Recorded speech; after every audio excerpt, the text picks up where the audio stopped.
Paz do Senhor, galera, como é que vocês estão? Tudo jóia? Tudo bem com vocês? Glória a Deus por isso então.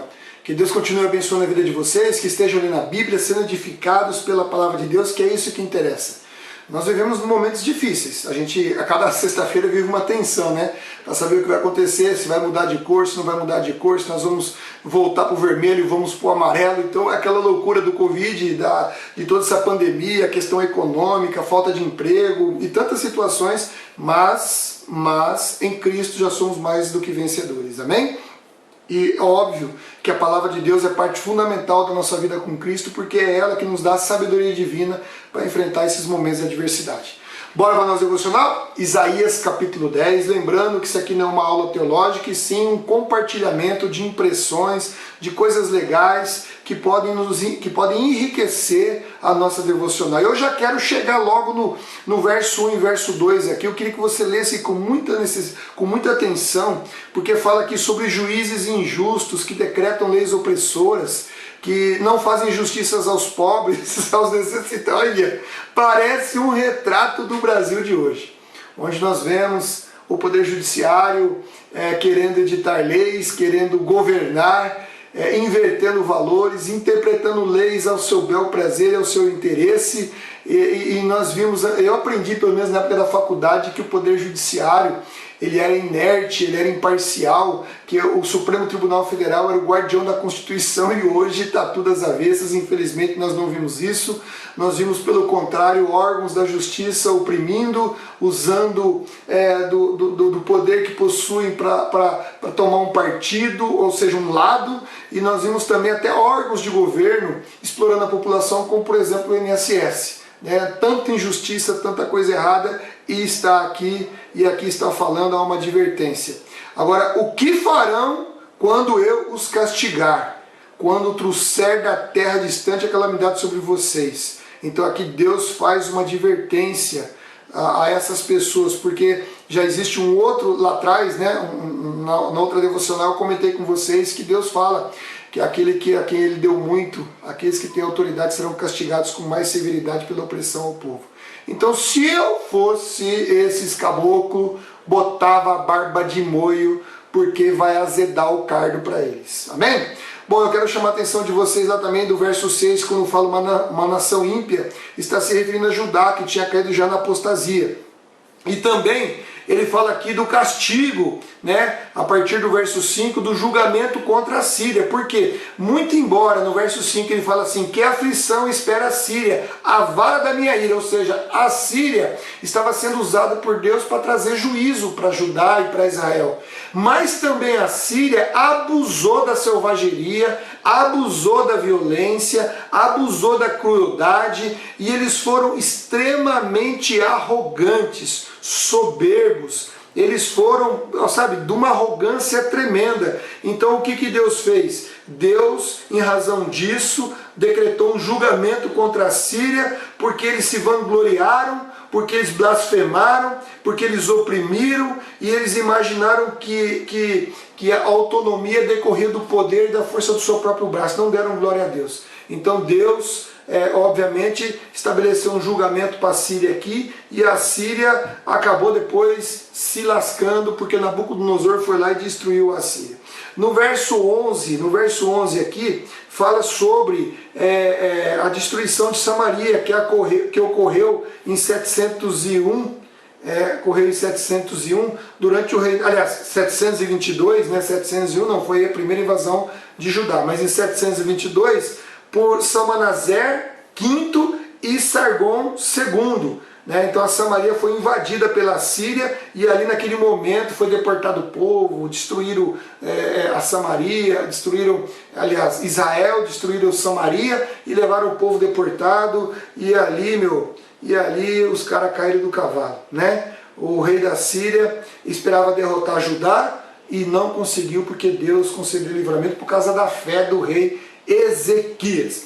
E eu achei legal aqui do verso 15, que ele fala assim, que o machado não pode se orgulhar de ser mais poderoso do que aquele que o usa. E esse mesmo termo ele usa para serra, ele usa para vara, e ele usa ainda para o cajado.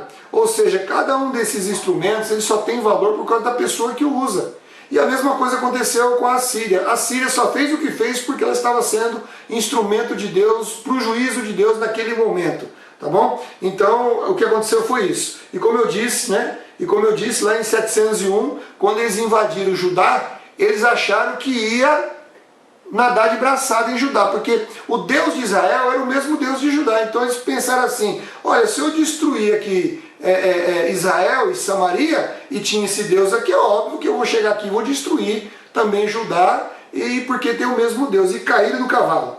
Caíram do cavalo porque é aquela profecia que Isaías falou para o rei Ezequias confiou em Deus, e ali um anjo do Senhor veio e 185 mil soldados da Síria se lascaram, como está lá em 2 Reis, capítulo 9, verso 35, e ali o Senaqueribe teve que voltar com um negocinho no meio das pernas, né, com o rabinho no meio das pernas, para a terra dele, e depois de um tempo seus próprios filhos acabaram matando ele na espada. Ou seja, precisamos confiar fielmente no Senhor, o Santo de Israel, conforme está lá no verso 20, no final do verso 20, porque o Senhor é a esperança para o seu povo.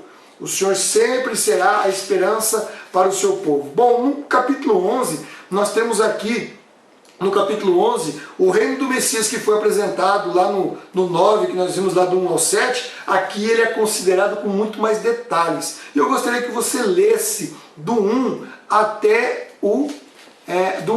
o 5, que você lesse com calma, que você degustasse, que você aproveitasse, tá? Aproveitasse. Aliás, do 1 até o 5 não, você pode ler aqui do 1 até o 9. Até o 9. Depois no 10 ele vai falar, naquele dia o descendente de Jessé será uma bandeira de salvação para todo mundo.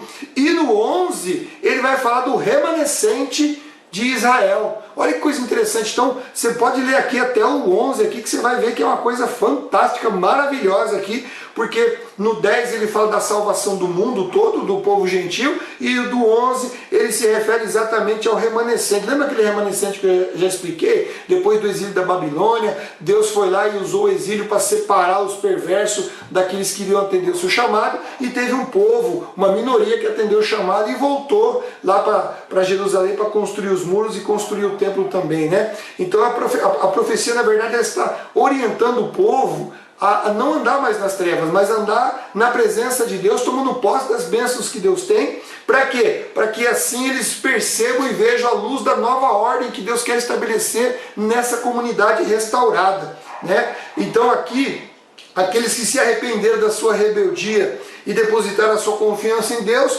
como está lá no 10, 21, esses sim voltaram para Israel e desfrutaram da graça e da bondade de Deus. E no verso 12, Deus fala aqui de uma coisa tremenda. O capítulo 12, né? O capítulo 12 é um cântico. O capítulo 12 é um cântico de louvor por causa da salvação divina. Então Deus se mostra digno de toda a confiança, porque as suas promessas serão sempre cumpridas. Serão sempre cumpridas. Ele resgata o povo dele. Pode ver nos seus momentos de aflição, Deus resgata, querido. Deus resgata. Muitas coisas poderiam ser pior do que aquelas que aconteceram. Pode ter certeza, né? A pessoa fala assim, mas eu estou doente. Podia ser pior. Podia morrer, né? Agora, se você estiver com a salvação, vivendo na presença de Deus, como disse Paulo, morrer é melhor do que viver, né?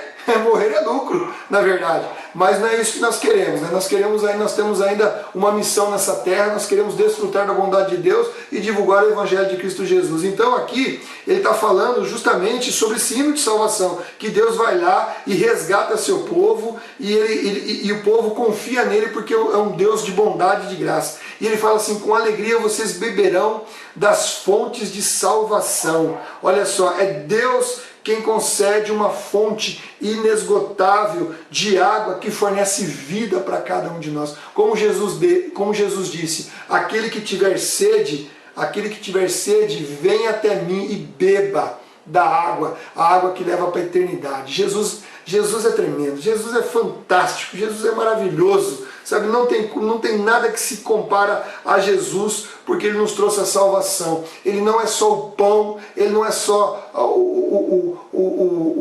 quando nós comemos o pão que desceu do céu, o pão que dá vida ao mundo. Ele também nos deu o cálice na ceia para simbolizar a purificação dos nossos pecados, mas também como Ele faz com que em nós nasça venha jorrar uma fonte de água viva em nossas vidas para a eternidade. Ou seja, nós vamos distribuir do Evangelho, da graça, do amor e do poder de Deus para as pessoas que estão ao nosso redor. Por isso eu peço para você, meu querido, eu peço para você, olha, essa devocional aqui é uma bênção. Divulgue nos seus grupos de amigos, divulgue no seu grupo familiar, mande para as pessoas, mesmo que tem alguns que torcem o bigode, que falam assim, mas não quero saber de nada não. Se essa pessoa de repente vê um versículo aqui, esse versículo fala no coração dela, de repente essa pessoa se converte, de repente uma pessoa está oprimida, deprimida, sabe, e recebe esse versículo e vai abençoar, essa devocional, vai acompanhar aqui com a gente, vai ser abençoado, tremendamente abençoado, de repente vai mudar toda a perspectiva de vida dessa pessoa. Então a nossa